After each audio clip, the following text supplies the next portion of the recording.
Hey Navajo Nighthawks, here we are with Module 3, Lesson 6. Our objective today is multiply two-digit multiples by 10 by two-digit multiples of 10 with the area model. So yesterday in your lesson, you were just taking a single digit by a 10 or a single digit by 100 or thousands. Today we're going to be working on multiplying tens by tens and hundreds by hundreds and so forth. So here's our first problem. We have 30 times 20. So there's a few different ways you can think about this. We can rewrite this in word form, and we can show 3 tens times 2 tens. Okay? And just like before, we can take our 3 times 2. 3 times 2 is going to give us 6. Here's what's different. It's not going to be 6 tens. Okay, we're going to take our tens times tens. 10 times 10 gives us 100. So our 6 is not going to be 6 tens. It's going to be 6 hundreds. Okay, that's what's going to be different with this lesson compared to the last lesson. An area model is the strategy that we're going to introduce today. And it'll be even more useful when we're multiplying by two-digit numbers or 3 by 2s as we progress. So we take our first number and put it on the top, and our second number and put it on the side. And we can break it down on the inside. We can say, well, I have 2 tens, just like we did here, times 3 tens. And that gives me 6 hundreds. Okay, we could break it down even more with our area model. We could say, well, I have my 30 and my 20, and I'm going to show my 30 units. Each of these are worth 10. And each of these are worth 10. So if I had 10, 10, 10, 10, 10, 10. So I'm going to show, oops, I only need 2 of these.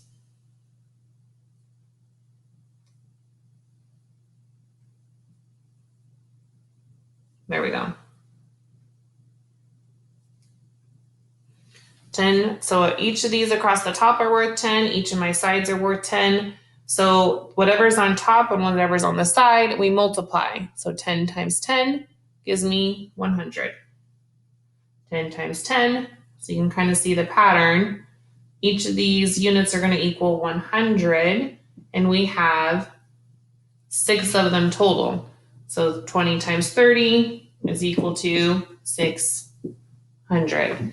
This is an area model, and it'll help us even more as we progress, okay? Okay, here's our next one. So we have 40 times 50. 40 times 50, we can rewrite it as 4 tens times 5 tens. So 4 times 5, 4 times 5 gives us 20. Remember, our tens is not going to stay tens. 10 times 10 gives us 100. So 10 times 10, so we're going to have 20 hundreds. 20 hundreds. So let's see what this is going to look like in our area model. So if I have 40, so I'm going to break my 40 into 4 tens. Let me raise this up a little bit. 40, so I have 10, 20, 30, 40. And then I have 50, 10, 20, 30, 40, 50.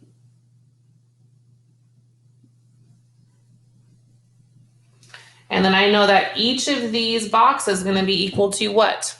Because I'm taking 10 times 10. So each of these units is going to be equal to 100. And it should equal 20 of them. So let's see, we got 4, 8, 12, 16, 20, 20 hundreds. 20 hundreds, we can think of, well, if I have 10 hundreds, that's equal to 1,000. Remember on our place value chart. So if I have two groups of 10 in my hundreds, then that's going to give me 2 thousands. 4 times 5 gives me 20. 1, 2 zeros, 1, 2 zeros.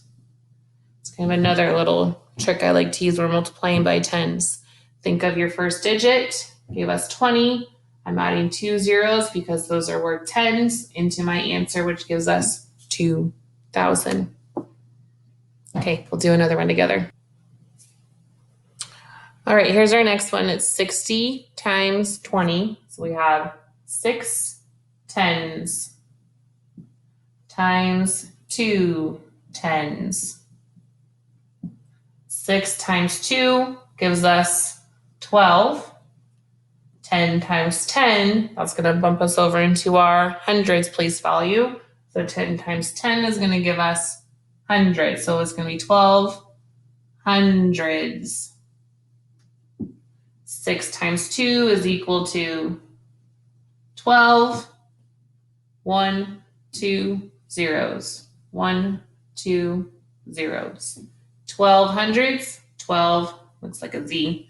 1,200. Okay, so we can really break it down by place value to help you see what's happening. But if you remember that place value chart from the beginning, if I have 10 in one place value, well, that's going to give me 100 of the other. So 10 times 10 is going to be hundreds. Thousands times thousands, 10,000s. So it keeps moving up on the place value chart. I'm going to read you a word problem and we'll work through it here. If there are 40 seats per row, how many seats are in 90 rows? So we're going to take 40, multiply it by 90. There's 40 seats per row, there's 90 rows. So we would take 40 times 90.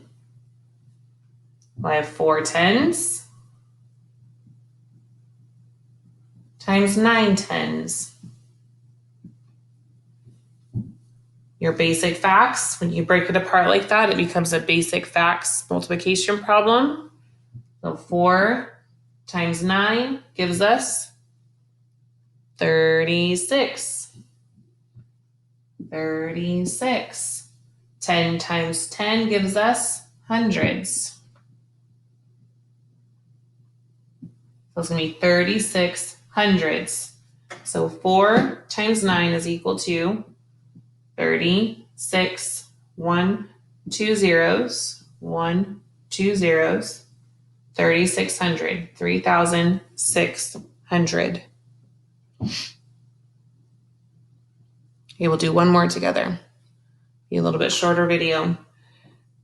So one ticket to the symphony cost $50. How much money is collected if 80 tickets are sold? So think about that for a second. What's our multiplication problem going to be?